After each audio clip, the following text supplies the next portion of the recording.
Hey, this is Archana Agarwal. I'm an architect and I'm teaching in a college of architecture in Navi Mumbai. This video is about the structural systems in tall buildings. The subject of building construction for semester 9 includes this topic as part of the syllabus of Mumbai University. When I say high-rise building, what comes to your mind is a multi-storied structure. Right from the legendary Tower of Babel to the iconic Burj Khalifa, humans have always aspired to build to ever greater heights.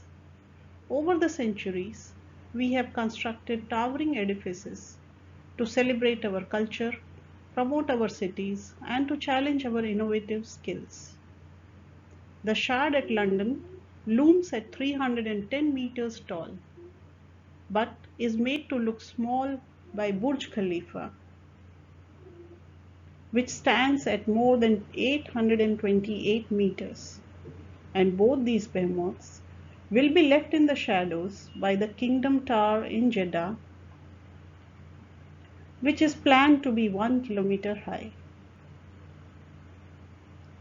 Coming to the basics. How do we define a high-rise building? Beyond what height is a building considered to be high-rise? Different statutory bodies define a high-rise building differently. As per Emporis standards, high-rise is a multi-story structure having a height between 35 and 100 meters, or a building of unknown height from 12 to 39 floors. Skyscraper is a multi-storied building whose height is at least 100 meters. And for buildings above the height of 300 meters, the term super tall skyscrapers is used. While skyscrapers reaching beyond 600 meters are classified as mega tall skyscrapers. Emporis is a real estate data mining company with headquarters in Germany. Let's look at the Indian standards. As per National Building Code of India, structure having 15-meter height or above is called high-rise. As per Brihan-Mumbai Municipal Corporation, high-rise is above 24 meters. There is a proposal to revise it to 30 meters or above. As per NMMC, high-rise is above 16-meter height.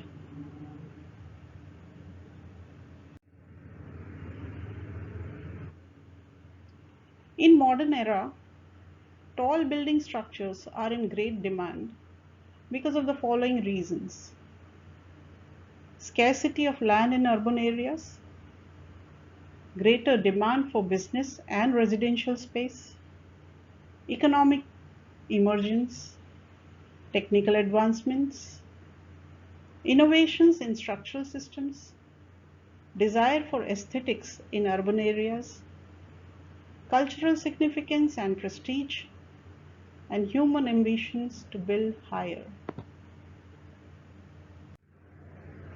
Now let's move further and understand what is structural form system.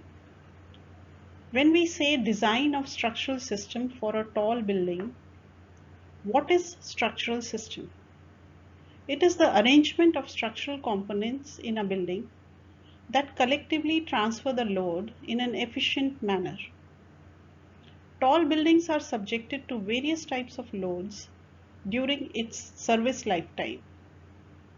The structure must be so designed to resist the gravitational and lateral forces, both permanent and transitory, that will be called on to sustain during its construction and subsequent service life. Major loads that tall building structures are subjected to are gravity loads, dead end life, lateral loads which consist of wind loads and seismic loads, and special loads like impact loads or blast loads. The process of designing high-rise buildings has changed over the past years.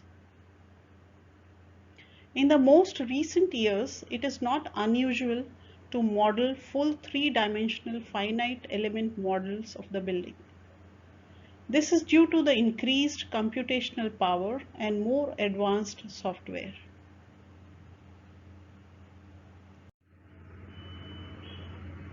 The figure shows the different structural systems which are adopted in tall buildings of different heights. They can be broadly classified into four types. For buildings up to 30 floors, shear frames are used, which can be rigid or semi-rigid. For 30 to 60 storied buildings, interacting systems are used, wherein frames are used along with shear trusses or outrigger trusses. These have been explained in detail later in this video.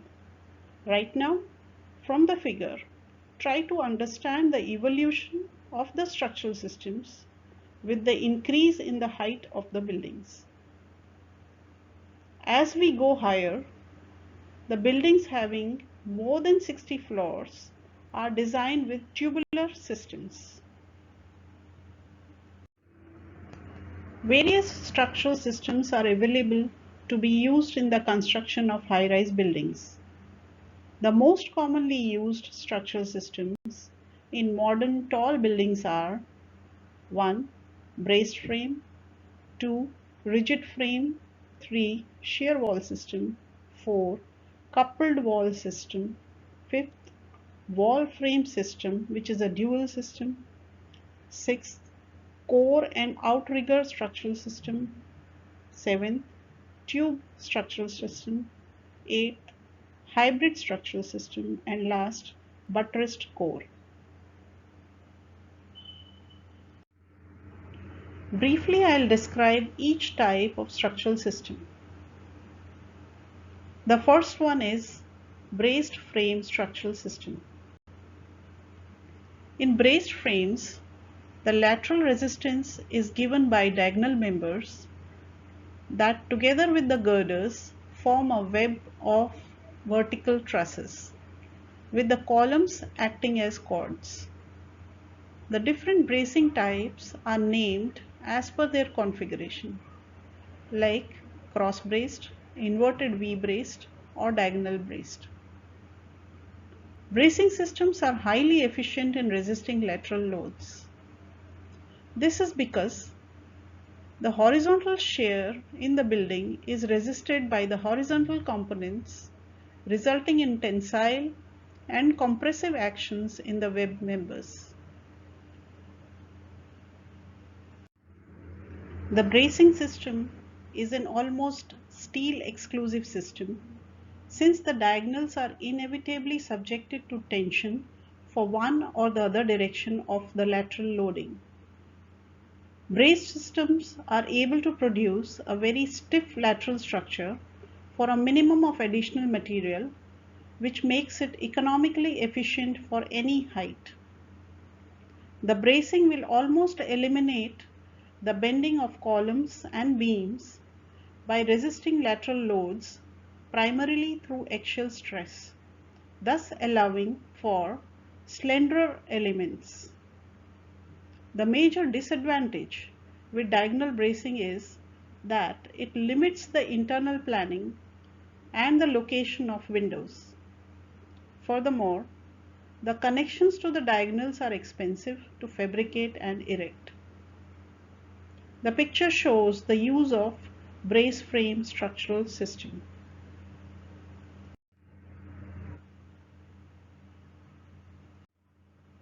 The second type of structural system for tall buildings is rigid frame structural system.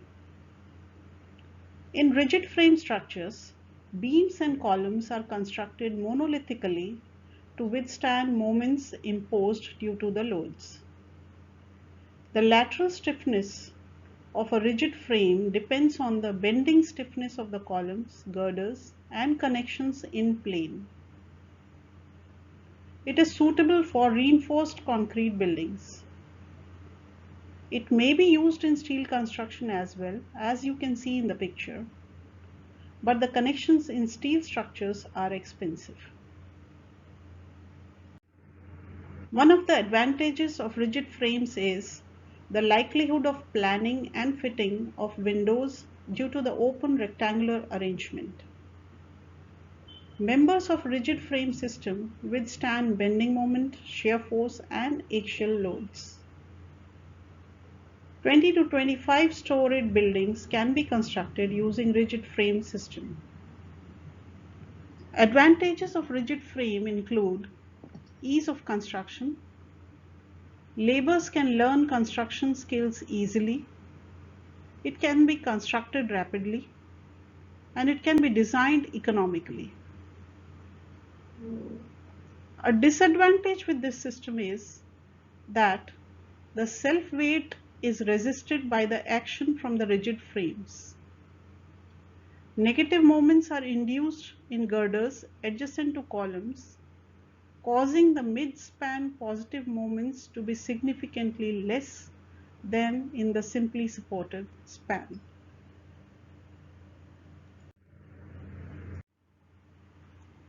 Third system is shear wall system.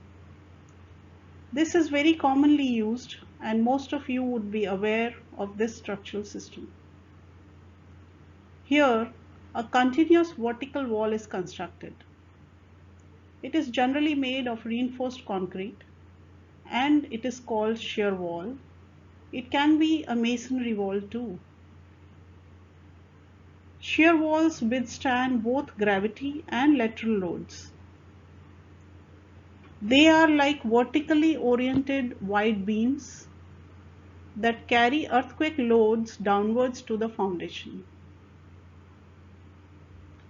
Such a wall acts as a beam cantilevered out of the foundation, and just as with a beam, part of its strength derives from its depth. Shear walls are highly suitable for bracing tall buildings, whether RCC building or steel structure. This is because shear walls have substantial in-plane stiffness and strength. Shear wall system is appropriate for hotel and residential buildings where the floor by floor repetitive planning allows the walls to be vertically continuous. It may serve as excellent acoustic and fire insulator between rooms and apartments. It is commonly constructed as core of buildings. Walls of lift shafts and lift lobby are generally designed as shear walls. Although not as efficient from a strictly structural point of view, interior shear walls do leave the exterior of the building open for windows, which is more realistic because both wind and earthquake forces need to be resisted in both directions. Shear walls need not to be symmetrical in plan, but symmetry is preferred in order to avoid torsional effects. Shear wall structural system can be economical up to 35 storied building structure. We can go higher, that is up to 40 stories, if we provide two or more interconnected shear walls, and this system is called coupled wall system. In this system, shear walls are connected at the floor levels by beam or stiff slabs. Stiffness of the whole system is far greater than that of its components. The effect of the shear resistant connecting members is to cause the set of walls to behave as a composite cantilever.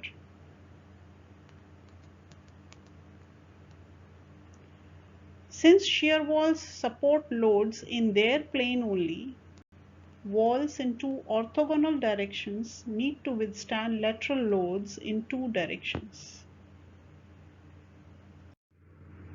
Next structural system for tall buildings is wall frame system. This is a frame structure where some walls also act as structural members.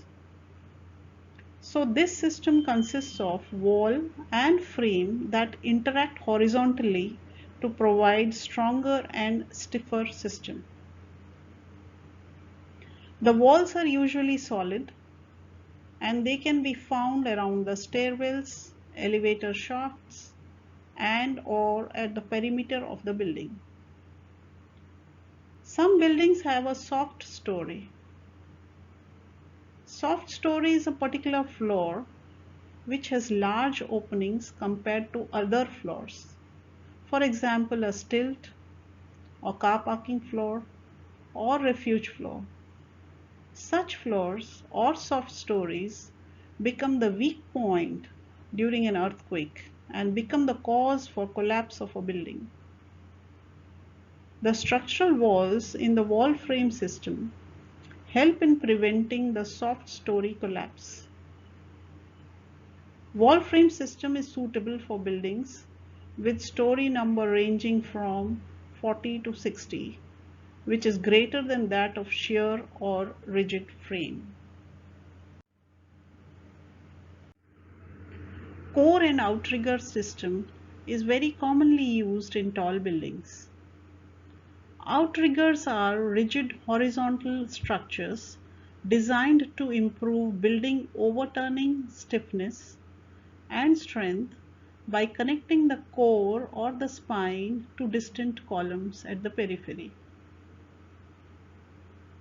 The central core contains shear walls or braced frames.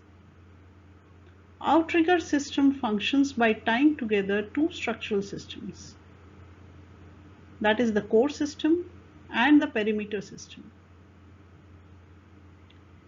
Outriggers are in the form of walls in reinforced concrete buildings and in the form of trusses in steel structures.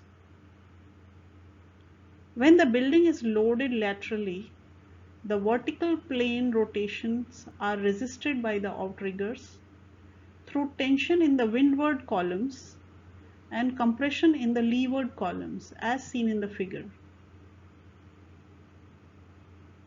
This is augmenting the lateral stiffness of the building and reducing the lateral deflections as well as the moments in the core. In addition, the outriggers join the columns and makes the building behave almost as a composite cantilever. Even the perimeter columns, those not directly connected to the outriggers, can be used to increase the lateral resistance of the building by connecting all the perimeter columns with a horizontal girder around the building's facade.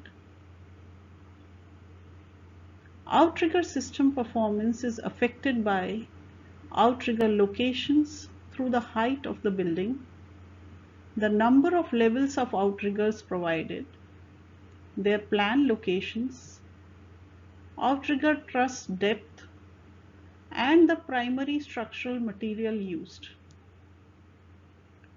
Multi-level outrigger systems can provide moment resistance up to 5 times that of a single outrigger system. Practically, outrigger systems are used for buildings up to 70 stories. However, this system can be used for higher buildings too. Outrigger systems may be formed of any combination of steel, concrete, and composite construction. The benefits of an outrigger system lies in the fact that building deformations resulting from the overturning moments get reduced. On the other hand, greater efficiency is achieved in resisting forces. Next, we come to the tube structural system, which is the trend. This system consists of exterior columns and beams that create rigid frame and interior part of the system, which is simple frame designed to support gravity loads. The building behaves like a hollow tube. It is substantially economic and needs half of the material required for construction of ordinary framed building. Lateral loads are resisted by various connections, rigid or semi-rigid, supplemented where necessary by bracing and truss elements. Types of tube structure system include framed tube, trussed tube, bundled tube, and tube in tube. Trussed tube system is formed when external bracing is added to make a structure stiffer. It is also called braced frame tube system. This structure type is suitable for buildings up to 100 stories. Bundled tube system consists of connected tubes and it can withstand massive loads. A tube-in-tube system is obtained if the core is placed inside the tube frame structure. This is also called hull and core system. Framed tube comprises of closely spaced columns at the perimeter with deep girders joining them. The ideology is to develop a tube-like structure which acts like a continuous perforated chimney or a stack. The lateral resistance of this structure is provided by stiff moment-resisting frames which form a tube throughout the periphery of the building, and the gravity loads are distributed between the tube and the interior columns. This system is appropriate for buildings with 40 stories up to 100 stories. When the horizontal loads act, the boundary frames arranged in the load direction act as the webs of the tube cantilever, while those normal to the direction of the loading act like flanges. Although framed tube is the most structurally efficient system, the flange frames will suffer from shear lag. That is, the columns at the corner will be subjected to more stress. An example of framed tube structure system is WTC towers.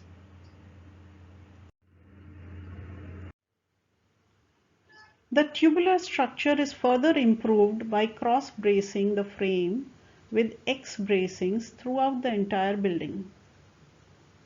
As the braced tube diagonals are connected to the column at each and every intersection, they virtually erase the shear lag effects in web and flange frames together.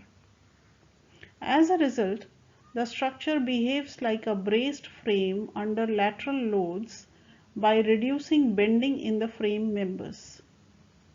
Example of a braced tube is John Hancock building. In braced tube systems, spacing between the columns can be increased and the depth of girders can be made less, which facilitates large size windows, unlike in conventional framed tube structures. In this system, the braces are provided to share the axial load from more highly stressed columns to lesser highly stressed columns, and this phenomenon helps to lower the difference between load stresses in columns.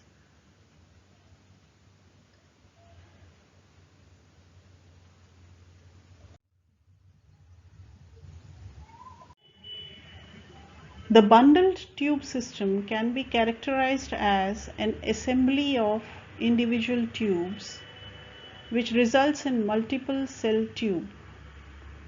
This system allows for greater heights and large floor areas.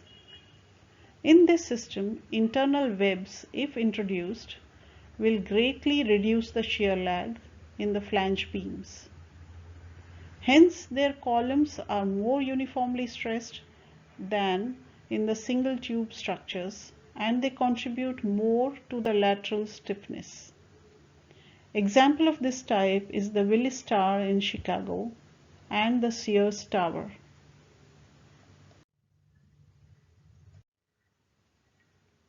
Tube-in-tube structures consist of an outer framed tube along with an internal tube of braced frames. The outer and the inner tubes act together to resist both gravity and the lateral loads in steel-framed buildings. However, outer tube always plays an important role because of its greater structural depth. This type of structure is also referred as hull and core structure. Tube-in-tube building generally consists of an inner tube of elevators and service core and an outer tube which comprises of dense columns and deep beams. It is the most commonly used structural system for high-rise buildings with more than 50 stories. In structural analysis, tube-in-tube structure is considered as a double cantilever beam system. Having studied 4 different types of tube structural systems, let's have a look at the advantages of tube system over other systems. There is clear advantage from material point of view. Tubular forms have been known to utilize the same amount of material as would have been employed for a structure that is half as large when framed conventionally. The tube system allows greater flexibility in planning of interior space since all the columns and lateral systems are concentrated on the perimeter of the structure. This allows a column-free space in the interior. Regularity in the column schedule allows off-site fabrication and welding where speed can be achieved while maintaining the quality. Wind resisting system, since located at the perimeter of the building, means that maximum advantage is taken of the total width of the building to resist overturning moment. Next structural system is hybrid system. As the name suggests, hybrid system is the combination of 2 or more of the basic structural forms, either by direct combination, for example, a tube and an outrigger system, or by adopting different systems in different parts of the building, for example, a tube system on 3 walls and a frame on the 4th wall. A hybrid system is often used where the building design has a slenderness such that a single system cannot provide adequate strength or stiffness. As high-rise building designs become more complex, hybrid systems are increasingly common. The buttress core is a different species altogether. It does not go by the modern materials and construction techniques.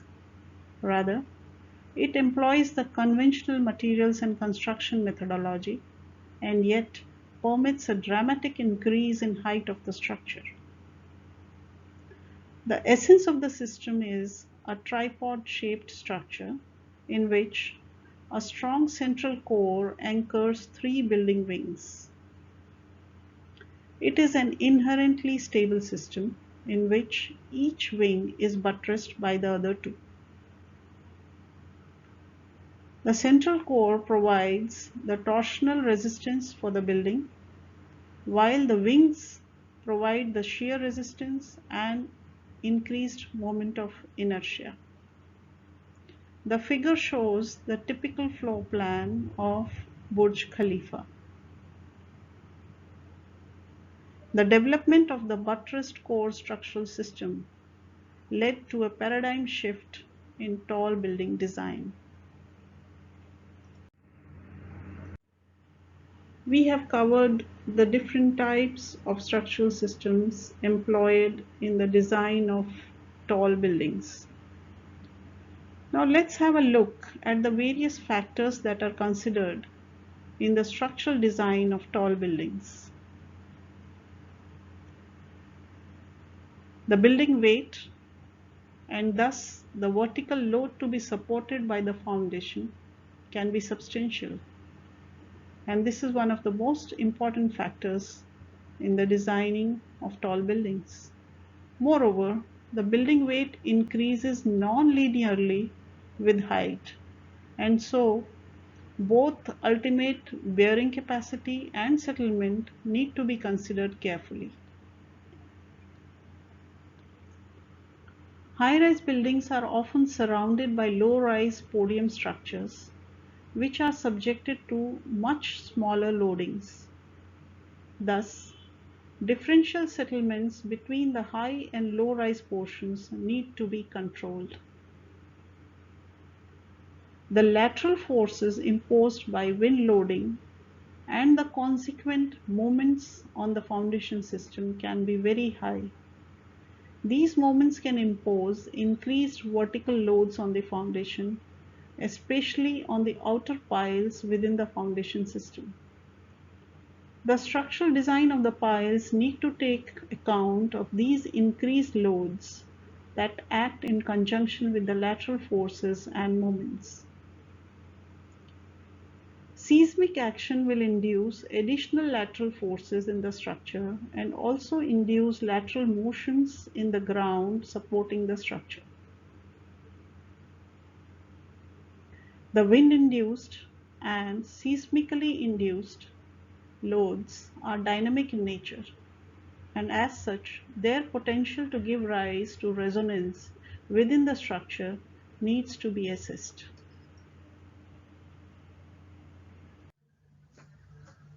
We have seen the various structural systems for the superstructure. Let's have a look at the foundation options for tall buildings. The options are raft or mat foundations, compensated raft foundations, piled foundations, piled raft foundations, and compensated piled raft foundations. The majority of recent high-rise buildings are founded on the latter three foundation types. In particular, piled raft foundations have been used increasingly.